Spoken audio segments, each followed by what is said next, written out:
la evaluación del segundo parcial, ¿verdad? Entonces, por favor, corroborar en la página de Universidad Rural el día que nos corresponde evaluación, ¿verdad? Así también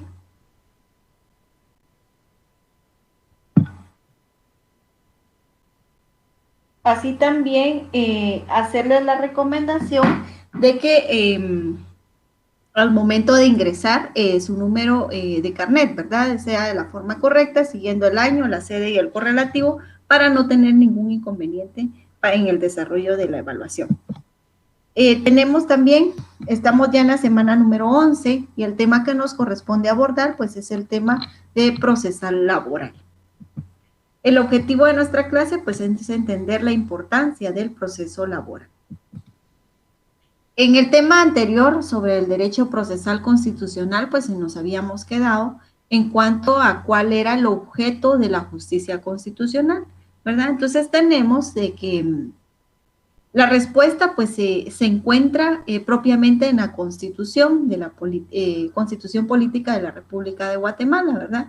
Y la Ley de Amparo, Exhibición Personal y de Constitucionalidad, toda vez de que en estas pues se delimita el objeto de la justicia constitucional en dos acciones, dos clases de acciones específicas. Una que es la primera contra las amenazas de violación a los derechos individuales, o para restaurar el imperio de los mismos cuando la violación hubiere ocurrido.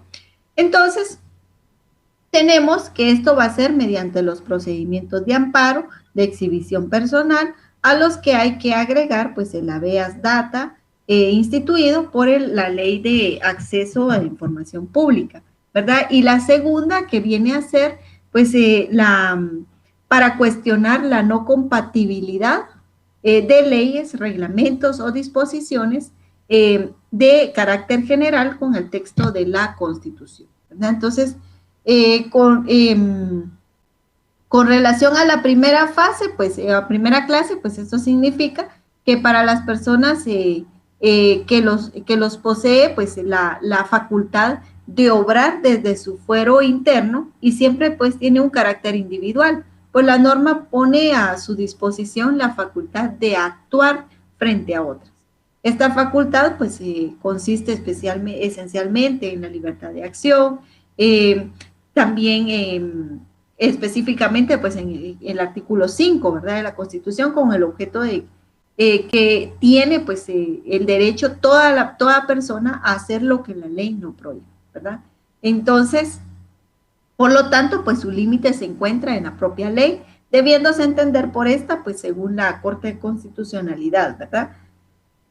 Tenemos que la ley, pues en sentido material, no formal, atendiendo no al órgano emisor del precepto normativo de que se trate, pues sino a la naturaleza de ella, comprendiendo toda norma jurídica de carácter general emitida con el objeto pues, de regular las relaciones sociales, a fin de asegurar pues la convivencia pacífica, independientemente pues del órgano que lo haya emitido.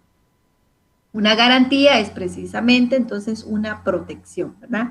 Las garantías de los derechos constitucionales son protectores de los derechos de los ciudadanos contra el Estado.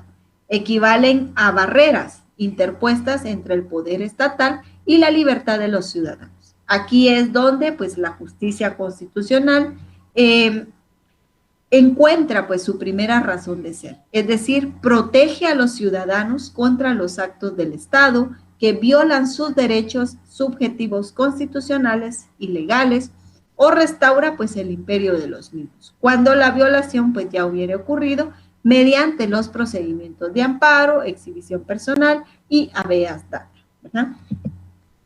En cuanto a las garantías constitucionales y defensa del orden constitucional, pues tenemos que se puede dar mediante la acción de inconstitucionalidad, el cual establece el procedimiento para resolver las controversias constitucionales que surgen entre los poderes del Estado. Mediante la exhibición personal, pues protege los derechos individuales esenciales, ¿verdad? El amparo, que protege a las personas contra las amenazas de violaciones a sus derechos o restaura el imperio de los mismos cuando la violación ya hubiera ocurrido, ¿verdad? Entonces, no vamos a ahondar en las garantías constitucionales, pues toda vez de que estas ya lo hablamos en alguna de las clases, ¿verdad? Entonces nos pasamos al derecho procesal constitucional. Pues tenemos en el caso pues, de Guatemala, el preámbulo de la Constitución, pese a que no constituye pues una norma, contiene una declaración de principios y expresa pues los valores que los constituyentes pues plasmaron en el texto, ¿verdad? Este preámbulo pone énfasis en la primacía de la persona humana y desarrolla los principios de seguridad y justicia. En la Constitución, pues expresamente pues, se reconoce que los derechos y garantías individuales que otorga, pues no excluyen otros que aunque no figuren en ella, pues son inherentes a la persona humana, lo que constituye pues los llamados derechos no enumerados. Asimismo, pues el principio de jerarquía constitucional pues se encuentra contemplado en el artículo 175 del régimen y el régimen de garantías constitucionales y defensa del orden constitucional. Se encuentra regulado pues en el título 6, normas que inciden pues en el derecho procesal constitucional. A este respecto, pues la Corte de Constitucionalidad ha sostenido que el ordenamiento constitucional pues establece los medios para su eficacia, regulando las acciones de amparo, de exhibición personal y de inconstitucionalidad. Como bases de una organización del Estado, pues debiendo existir pues medios jurídicos, ¿verdad? Entonces, el derecho procesal constitucional pues es el conjunto de normas referentes a los requisitos, contenidos y efectos del proceso constitucional y explica pues que tradicionalmente pues ha sido considerado como un derecho secundario o instrumental respecto del derecho material, de ahí que se haya pues llegado a designar a la rama procesal como derecho adjetivo. Entonces, en todo caso, el derecho procesal constitucional se integra con normas reguladoras del proceso que tienen por objeto pretensiones fundadas en el derecho constitucional y su desarrollo es de carácter instrumental. En cuanto a los procesos constitucionales, pues los procesos constitucionales son los procedimientos previstos para impugnar, ¿verdad?, con carácter preventivo o reparador, las normas contrarias a la Constitución y para defensa de los derechos fundamentales consagrados, pues expresa o implícitamente en la Constitución y también aquellas acciones relativas a la función jurisdiccional como el juicio político, los conflictos entre poderes y los de competencia entre órganos constitucionales. Entonces, sobre la naturaleza jurídica del proceso constitucional, existen pues varias posiciones doctrinarias. Uno, que el proceso constitucional pues es un proceso especial. Un proceso complejo pues de actividades de un órgano jurisdiccional y partes en que se concreta pues la función jurisdiccional del Estado. Agrega pues que es un proceso especial por naturaleza de las pretensiones que se discuten y por el órgano jurisdiccional especial que está fuera de la jurisdicción ordinaria. El proceso constitucional es un proceso voluntario. Toda vez que se habla pues de un proceso voluntario, por entender pues que el juez al plantear la cuestión de inconstitucionalidad pues resuelve por sí mismo el asunto de aplicabilidad o no de la ley. En este sentido pues se debe tener en cuenta que la jurisdicción voluntaria se caracteriza pues en nuestro medio por la ausencia de discusión entre partes y la actuación del tribunal pues se concreta a una función certificante que en este caso pues se recae sobre la aplicabilidad o no de la norma cuestionada. También el proceso constitucional pues es un proceso contencioso, ya que subsiste pues una auténtica litis y su resolución pues va a depender de si la norma impugnada por ser contraria a la Constitución pues se debe aplicar o no. Si una ley permanecerá dentro del ordenamiento jurídico o si por el contrario pues deberá ser eliminada. Considera que la litis o se produce por la posible colisión pues entre la Constitución y la ley. El proceso constitucional pues es una ficción porque se justifica por la necesidad que el Estado pues tiene de atribuir a uno de sus órganos la función de determinar lo que es constitucional o no. Puede ser también de que el Estado, pues que habla por muchas bocas, no puede contradecirse a sí mismo, por lo que le atribuye pues a un órgano constitucional la determinación del alcance del pensamiento del Estado sobre el asunto constitucional sometido a su consideración. Entonces, los procesos constitucionales deben ser considerados como una institución jurídica que tiene por fin la protección de los principios constitucionales, especialmente pues los que otorgan derechos a los individuos frente a las decisiones ilegítimas de la autoridad pública, así como la tutela pues de la supremacía constitucional. Este viene a ser un verdadero proceso porque en él existe la litis, que resuelve pues en definitiva la legitimidad constitucional. Su objetivo principal es la defensa del orden constitucional, es el irrestricto respeto a los derechos inherentes al ser humano, a la libertad de ejercicio y a las normas fundamentales que rigen la vida del Estado. Entonces, las principales características de los procesos constitucionales pues son las siguientes.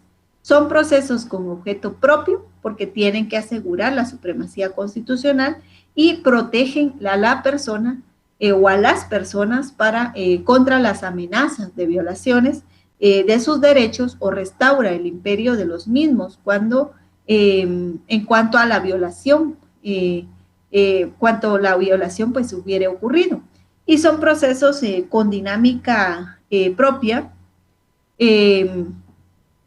solo la iniciación pues del trámite rogada, pues todas las diligencias posteriores pues se impulsan de oficio bajo la responsabilidad del tribunal respectivo, ¿verdad? Entonces tenemos que la cuestión de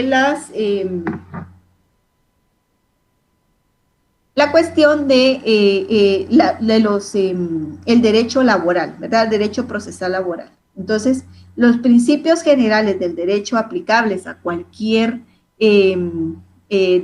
rama del derecho, pues como muy bien sabemos, el derecho en general, pues está cimentado, ¿verdad? En un conjunto de principios que son su base, que con su base de sustentación, en otras palabras, pues son la estructura de la misma ciencia jurídica. Son los criterios pues de justicia que fundamentan el derecho.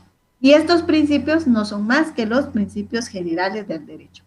Entonces, estos principios generales del derecho, pues en Guatemala, están basados estrictamente en la Constitución, ¿verdad?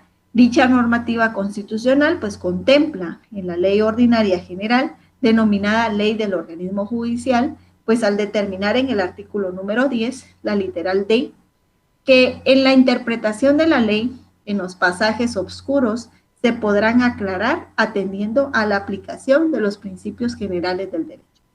Esta explicación pues nos da mucho más elementos necesarios para poder definir a los principios generales del derecho como los dictados de la razón, admitidos por el legislador como fundamento inmediato de sus disposiciones y en los cuales pues se haya contenido su capital pensamiento, ¿verdad?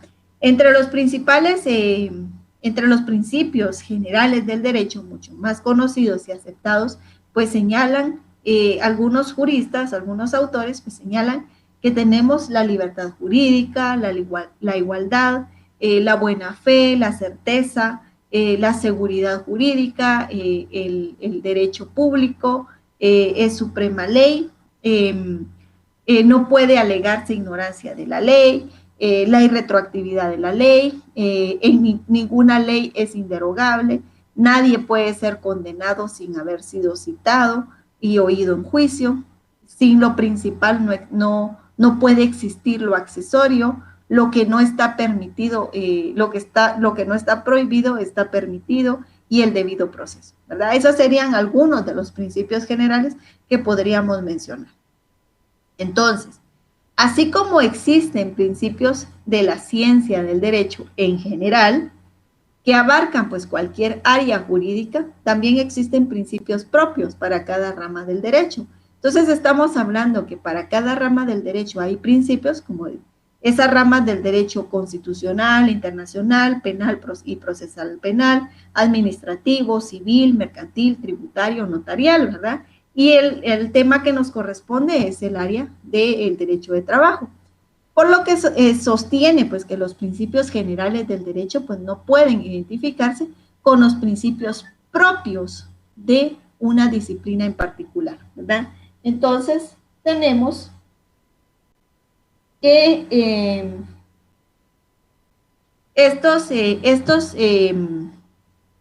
entonces los principios propios del derecho de trabajo, los principios del derecho de trabajo, por definición, pues se aplican a una rama científica específica, ¿verdad? Denominada derecho del trabajo. Y se aplican particularmente a las ramas del derecho laboral que lo integran, por lo que los principios pues se subdividen en principios propios del derecho de trabajo sustantivo o material y en principios propios del derecho adjetivo o procesal. Cuando nos referimos a los principios propios del derecho de trabajo sustantivo o material, nos estamos refiriendo a el derecho de trabajo es un derecho tutelar de los trabajadores, puesto que trata de compensar pues la desigualdad económica de estos, otorgándoles una protección preferente. El derecho de trabajo constituye un mínimo de garantías sociales protectoras del trabajador e irrenunciables, ¿verdad? Únicamente para este y llamadas a desarrollarse posteriormente pues en forma dinámica a través de la negociación colectiva.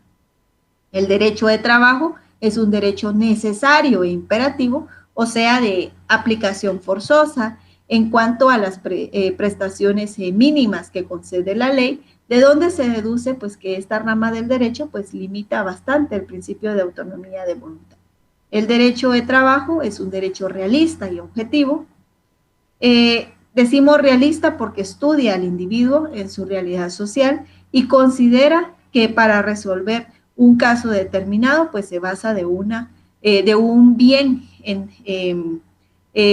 entendido de equidad, ¿verdad? Es indispensable enfocar ante todo pues la posición económica de las partes, y lo segundo porque su tendencia pues es la de resolver los diversos problemas que son motivo de su aplicación con criterio social y a base de hechos concretos y tangibles.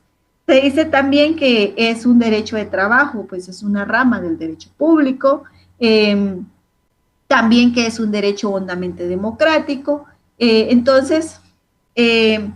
y hay más principios que podemos seguir mencionando dentro de los principios propios del derecho de trabajo sustantivo o material, ¿verdad?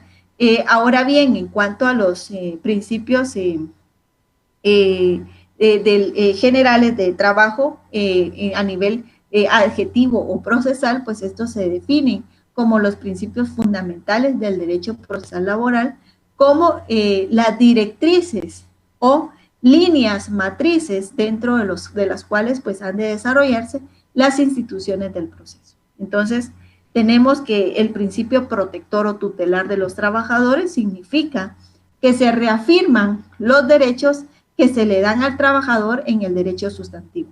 Fundamento legal de ellos, el artículo 101 y 103 de la Constitución y la literal A del considerando del Código de Trabajo.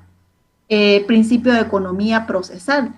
Tiene como fin pues, de poner en paridad o en igualdad a las partes, patrono, empresa y trabajador.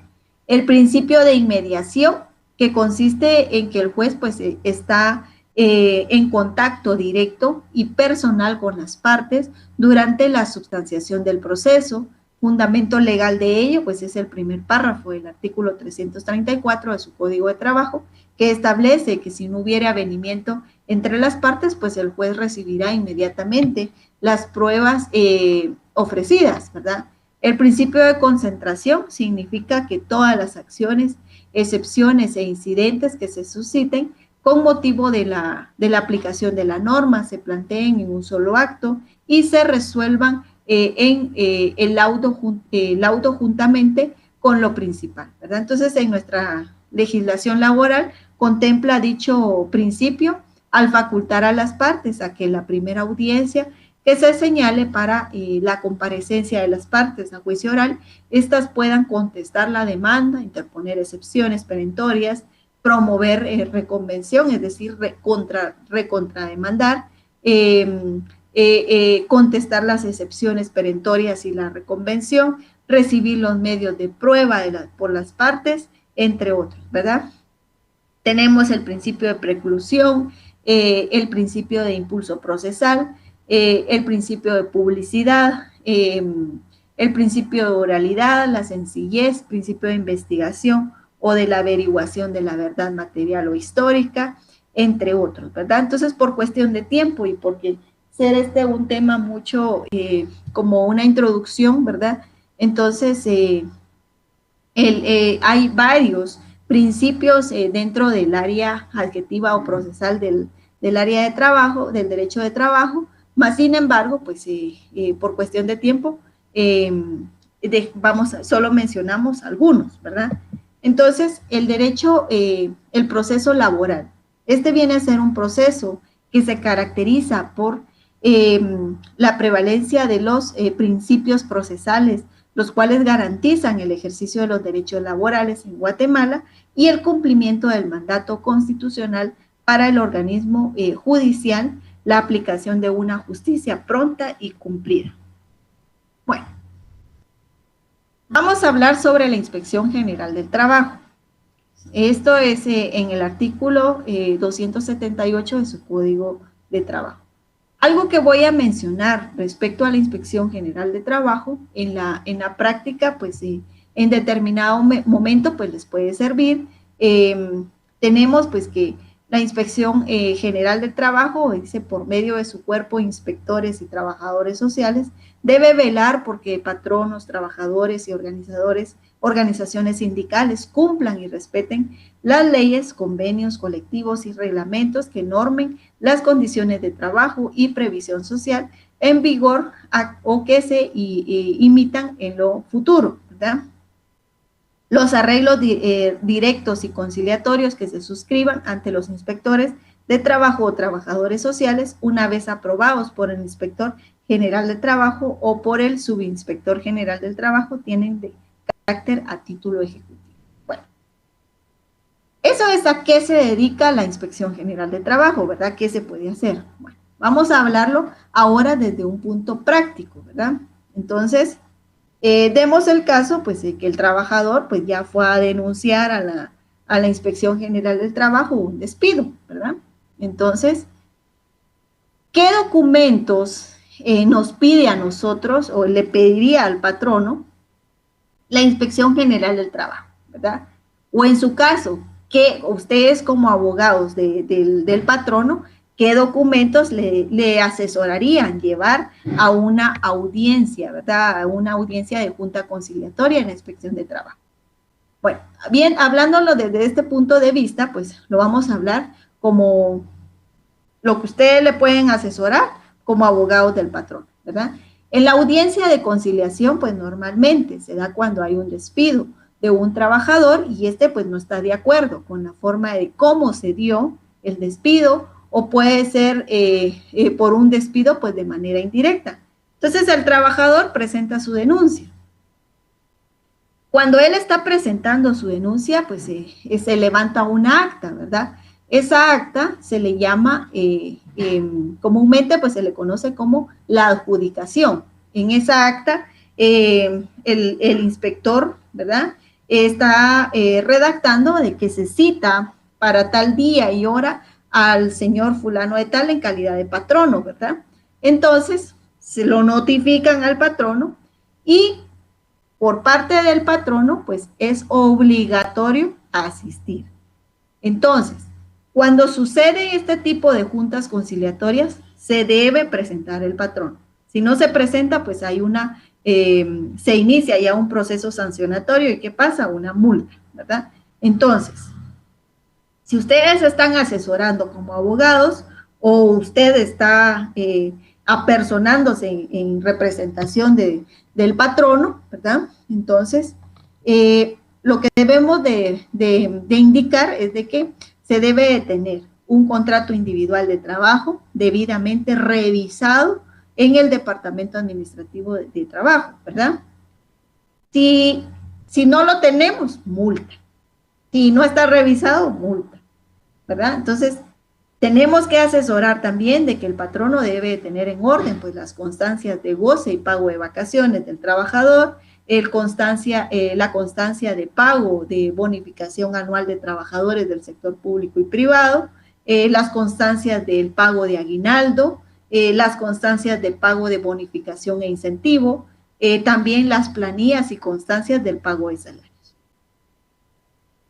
Si usted va y dentro de la junta conciliatoria le dicen, presente el documento que estipula el artículo 61 literal A del Código de Trabajo.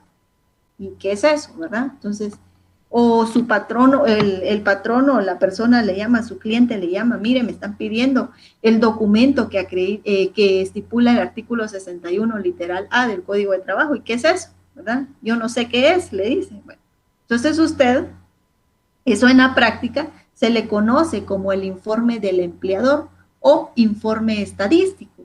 Y este es una obligación que tiene el patrono y que consiste en enviar dentro del plazo improrrogable de los 2 primeros meses de cada año a la dependencia administrativa correspondiente del Ministerio de Trabajo y Previsión Social, directamente o por medio de las autoridades de trabajo del lugar donde se encuentre la respectiva empresa, un informe impreso que por lo menos pues debe contener uno, los egresos totales pues que hayan tenido por concepto los salarios, las bonificaciones y cualquier otra prestación económica durante el año anterior, con la debida separación de las salidas por jornada ordinaria y extraordinaria.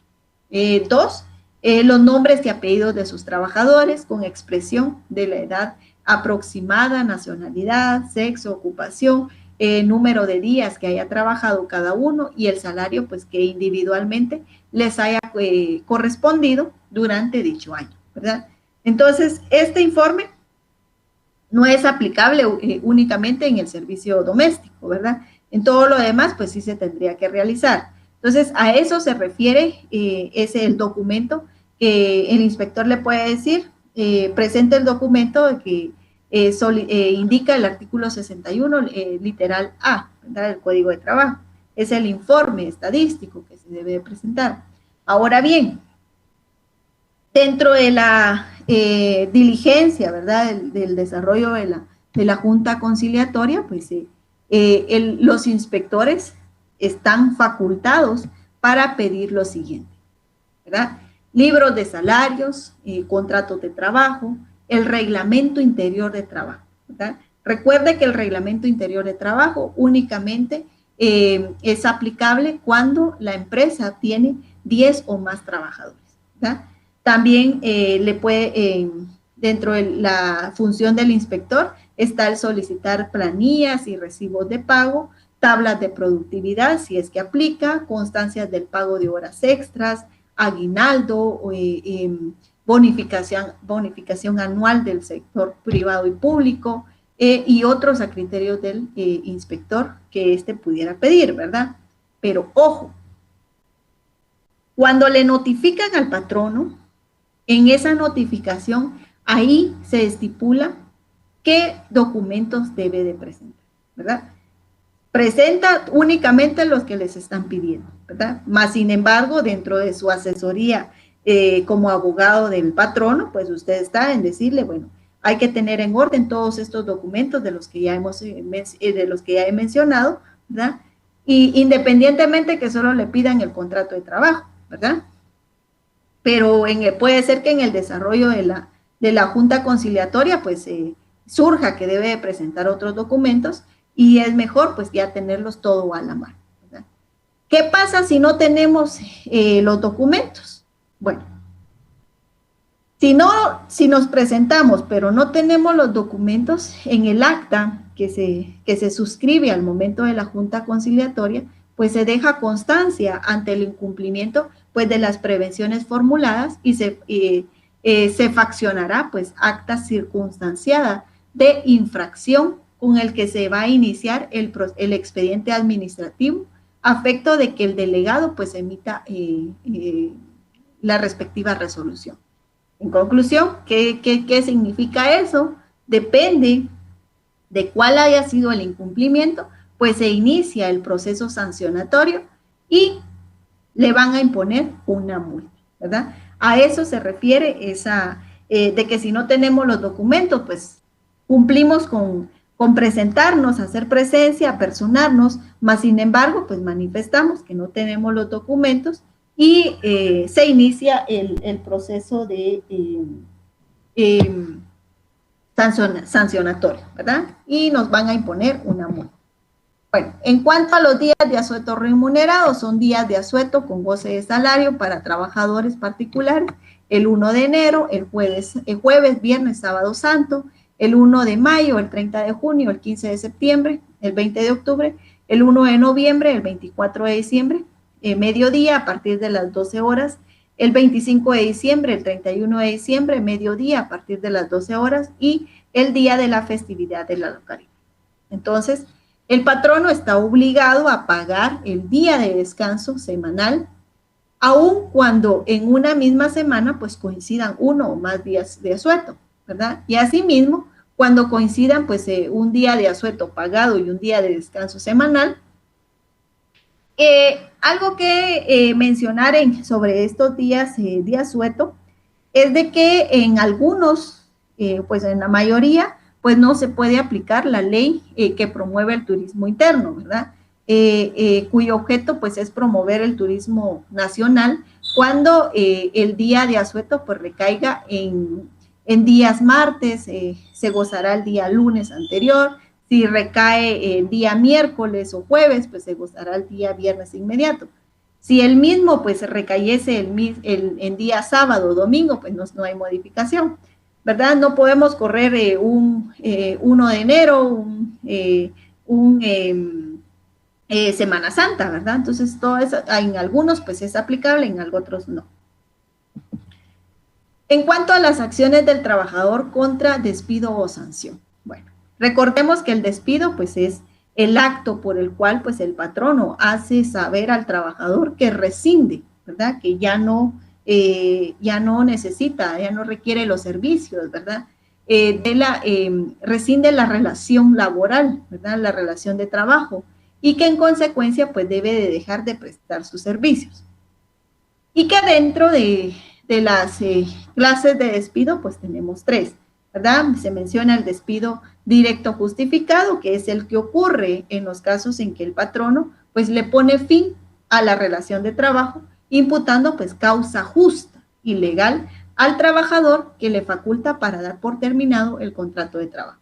2 es el contrato directo injustificado. Este ocurre en los casos en que el patrono le pone fin a la relación de trabajo sin que exista una causa justa y legal para dar por terminado el contrato de trabajo. Así también, pues el despido indirecto, ¿verdad?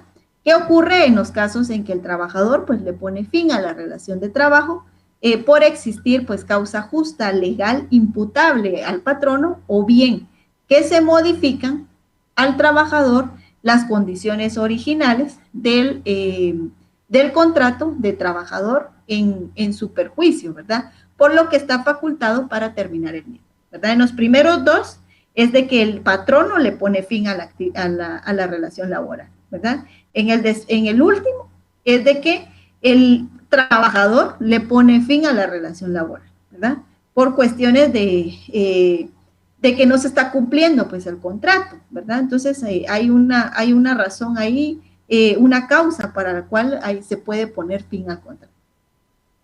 Entonces, vamos a hablar del despido directo justificado. Por ejemplo, tenemos un trabajador que al momento de la contratación, pues se le ha estipulado, se le ha mencionado, se le ha dicho, de que a cada 25 de cada mes debe presentar un informe, ¿verdad? Este no cumple, no ha cumplido con las fechas de entrega y que y también pues maneja dinero y al momento de hacer el cuadre de caja, pues falta dinero, ¿verdad? Y con esto pues ya se tiene justa causa para que se dé el despido. Entonces, ¿cómo vamos a saber nosotros que hay causa justa, ¿verdad? Entonces, el artículo 77 de su Código de Trabajo hace mención, ¿verdad? De las causas justas, ¿verdad? Si esas causas justas, usted dice, hay causa justa para poderlo despedir, ¿dónde, en qué otro lugar podemos encontrar nosotros más causas justas, ¿verdad? Aparte de lo que está estipulado en el artículo 77, hay empresas que tienen más de 10 trabajadores, entonces vamos a encontrar más causas justas en el reglamento interior de trabajo o también en el contrato de trabajo. También se pueden estipular causas justas ahí que dan lugar o que dan pie a un despido directo, ¿verdad? Según el artículo 77, pues las causas justas de despido es cuando el trabajador se conduzca durante sus labores, pues en forma abiertamente inmoral o acuda a la injuria, a la calumnia o a las vías de hecho contra su patrono y los representantes de este en la dirección de sus labores. Y así sucesivamente, pues hay varias literales ahí que nos hacen referencia, pues a las causas en que puede dar motivo, ¿verdad? Para un despido, ¿verdad? Entonces, ustedes quieren ahondar más en cuanto a esas causas justas, pues acudan, busquen en su Código de Trabajo, pues el artículo 77 y leen las mismas, ¿verdad? Ahora bien, ¿a partir de cuándo surte efectos la terminación de los contratos con justa causa por parte del patrón? Recordemos, esto lo vamos a dividir en dos momentos. Uno, que la terminación del contrato surte efectos desde que el patrón le comunique, pero esa comunicación, ojo, tiene que ser por escrito al trabajador indicándole la causa del despido, ¿verdad?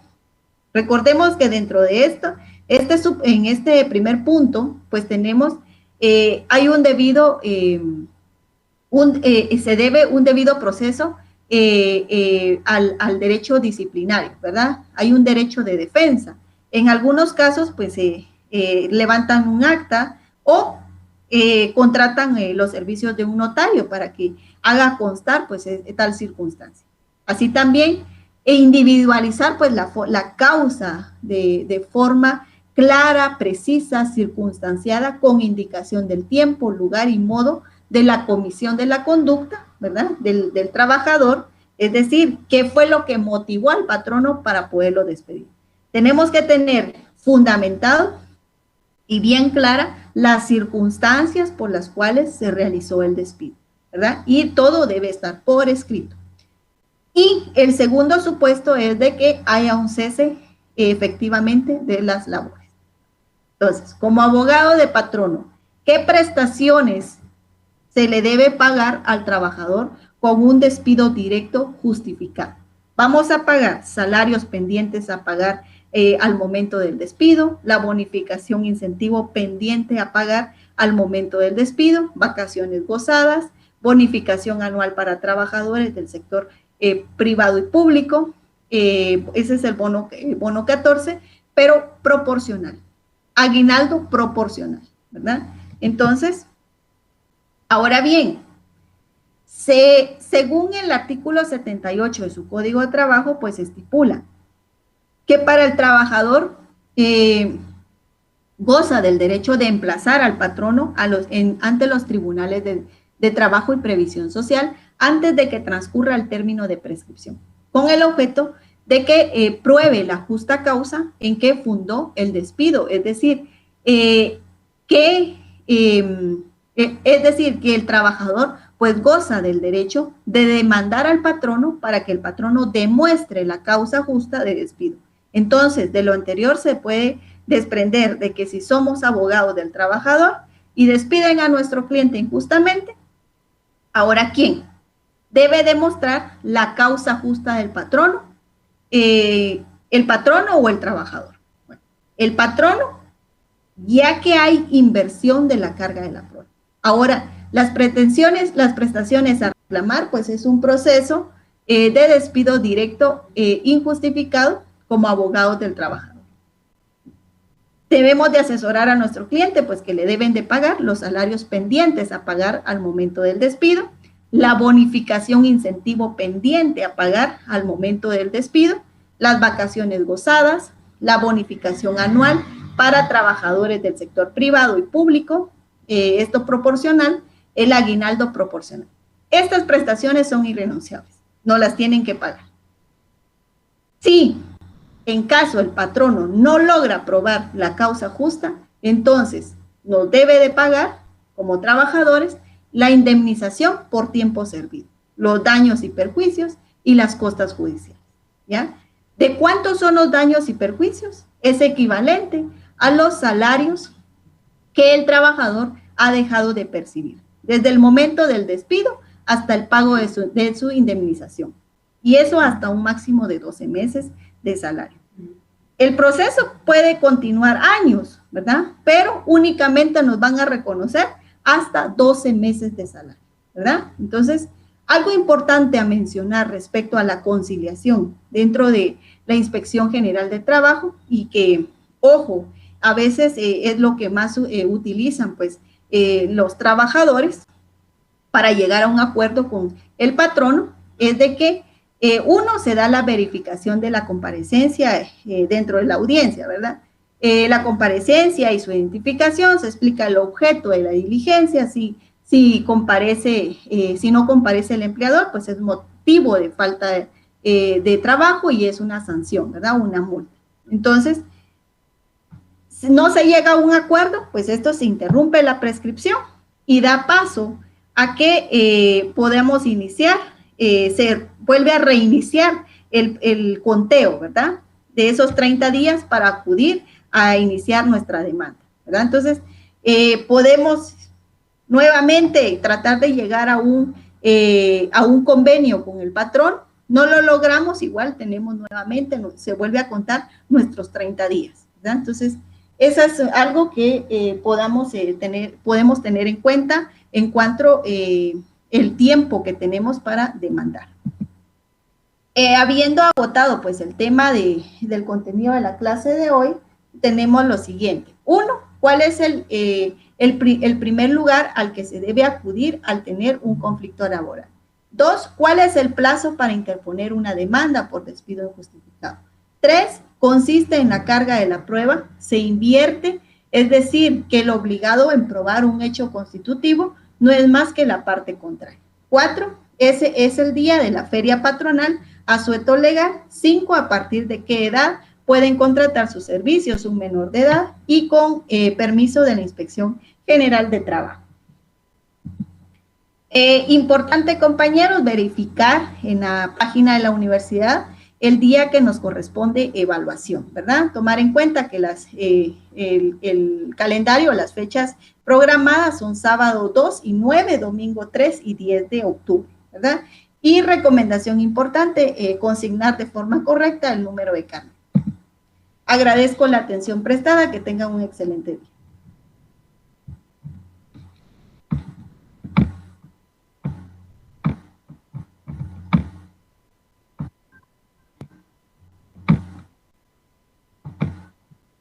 El doctor Camila, ¿cómo me